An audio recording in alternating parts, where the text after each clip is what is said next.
Hello, I'm Larry Meisel, and welcome to Confidence on Camera.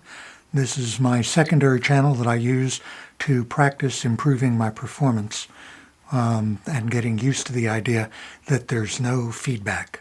There's no audience, so I can't tell if you're nodding, I can't tell if you're frowning, can't tell if you're smiling, I don't know how I'm coming across, and that's the big thing to get over. So to practice, I've got a group of conversation starter cards, and this deck happens to be for the Campaign for Love and Forgiveness. I believe it's from the Fetzinger Institute. I'll check that out. You can check it out, festingerinstitute.org, I guess, and see if you can find the cards, because they've got different questions on them, and then I'm going to go ahead and talk for maybe 10 minutes if I can set a timer for 10 minutes. Hold on, I'll be right back.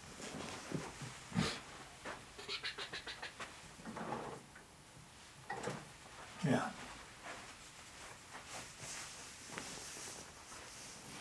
Okay, yeah. Here's the deal. Let me get lined up so that I am where I want to be. This way, no, that way. Okay.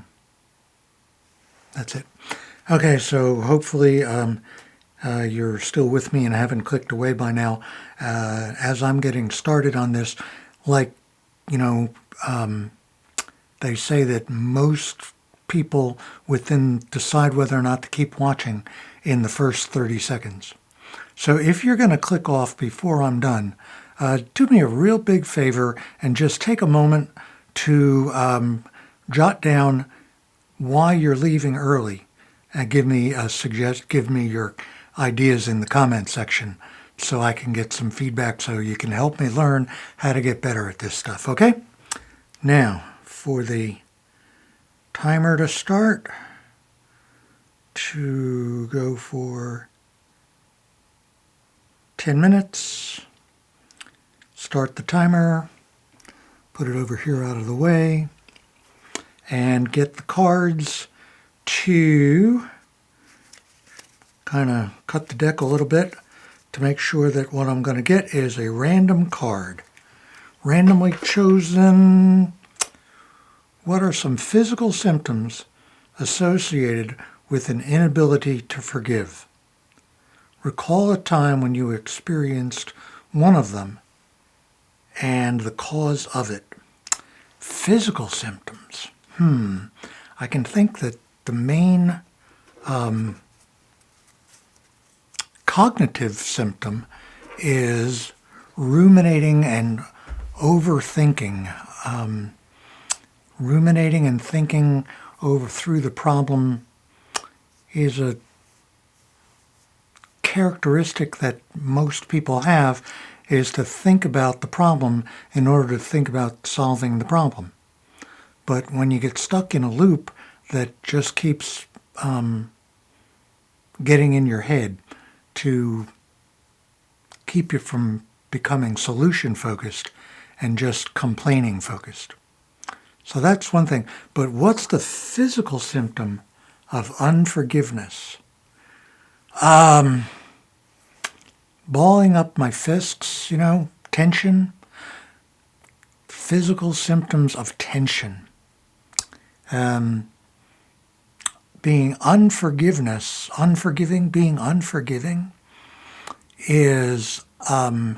anxiety that things have gone bad and things are going to continue to go bad.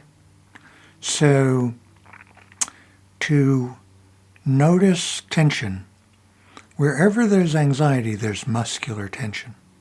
So it might be, in your neck or your face, or you're balling up your fists, or hunching your shoulders. That's another big one.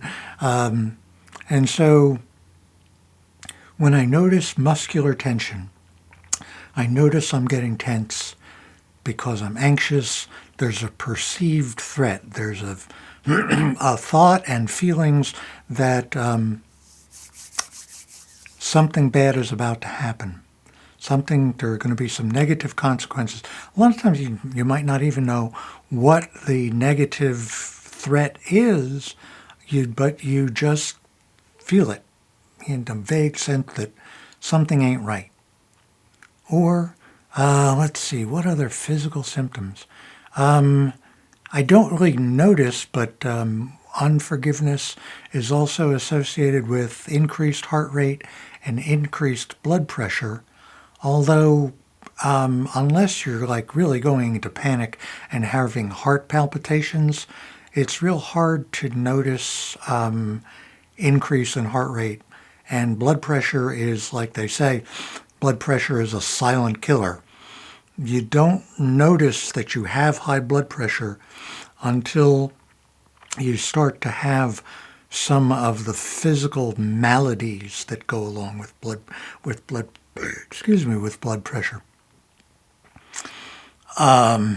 Like having a stroke, or having a heart attack.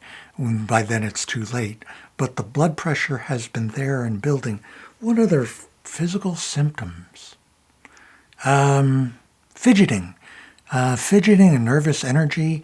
You know that thing when you tap your foot, when you're bouncing up and down, like I just probably made let me see if that doesn't seem to make the camera wiggle on the monitor.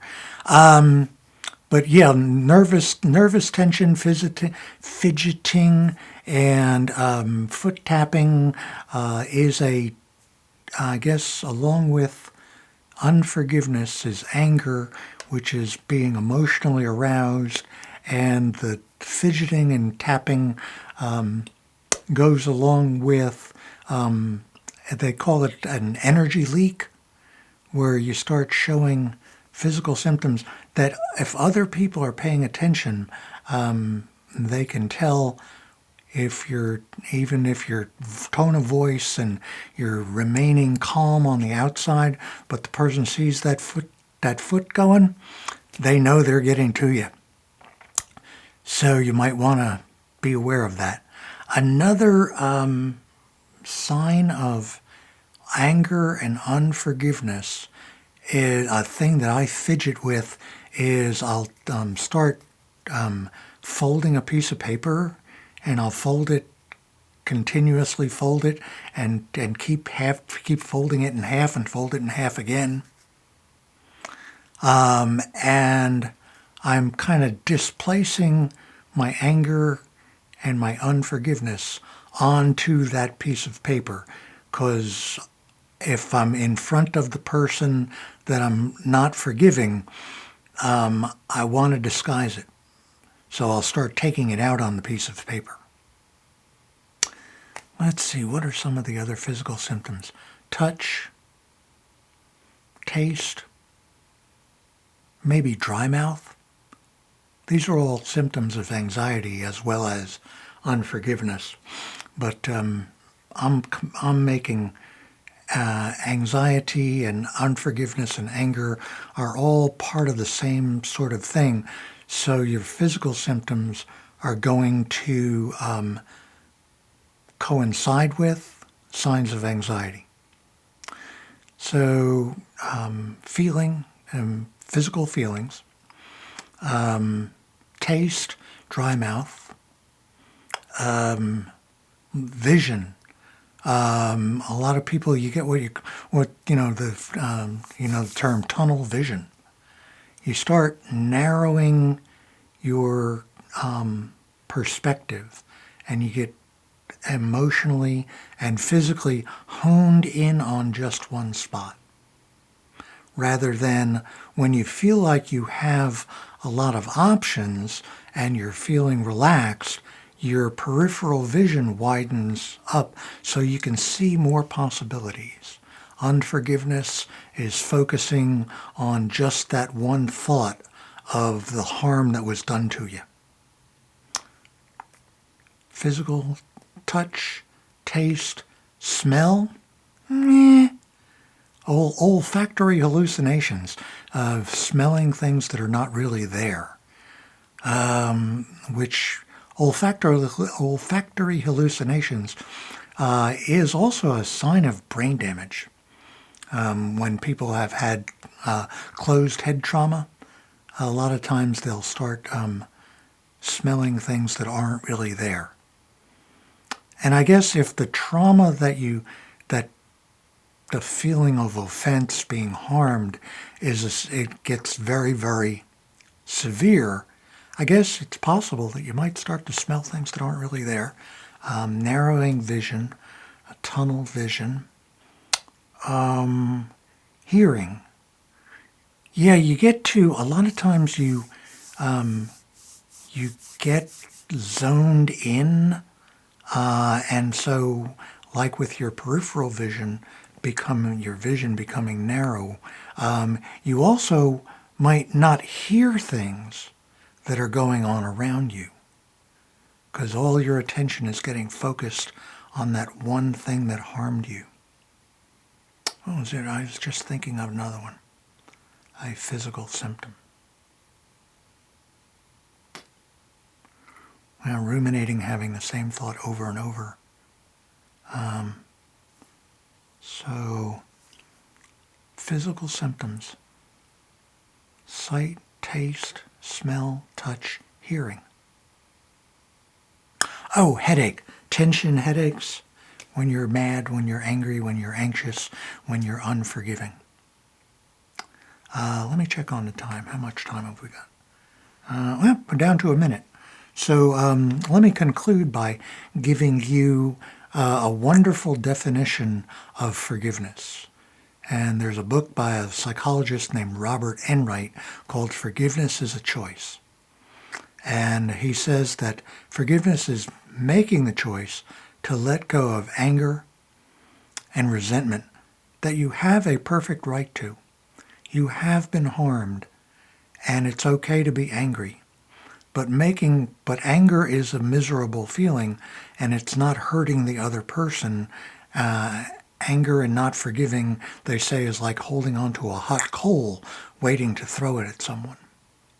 So making the choice to let go of that miserable feeling, it's good for you. Making the choice to let go of anger and resentment that you have a perfect right to. Hush, I'll be done in a minute. That you have a perfect right to. And then developing feelings of understanding and compassion for the person who harmed you, even if they don't deserve it. Thinking of wanting the best for that person. You don't want them to be rewarded for the harm that they've done to you, but you get kind of a level of acceptance and tolerance that it becomes okay for them to have a good life. You stop wanting vindication, you stop wanting revenge. And you can kind of develop a neutral feeling of acceptance. And I don't want them to die. I don't want them to get a rare disease. I want them to be okay. Because letting go of my anger is good for me. And perhaps things going better, things going well for the person who harmed you might help them to stop being such a harmful person. So it might be a win-win situation, even though they don't deserve it. So another aspect of the anger and the unforgiveness is we grow up thinking that when you do something wrong, you're supposed to get punished. And it feels like if I let go of my anger, the person is going to get away with what they've done to me. And so it violates my sense of justice. So I have to stay mad at them until they get what's coming to them.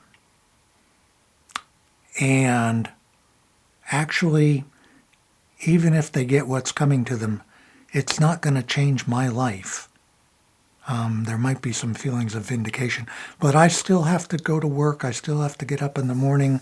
I still have to do the laundry. All the things that I have, all the other aspects of my life remain pretty much the same, regardless of whether or not they get their just reward. And it's also not necessary for the person to ask for forgiveness. You can decide to let go. You don't have to hold on to it. You don't have to stay angry. You can decide to let go because it's good for you. But Robert Enright, he also makes a very important distinction for me, which is that forgiveness is a choice.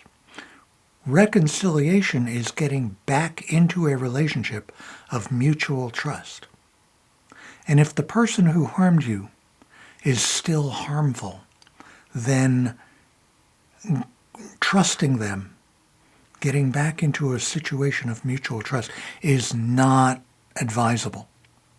So forgiveness does not require reconciliation.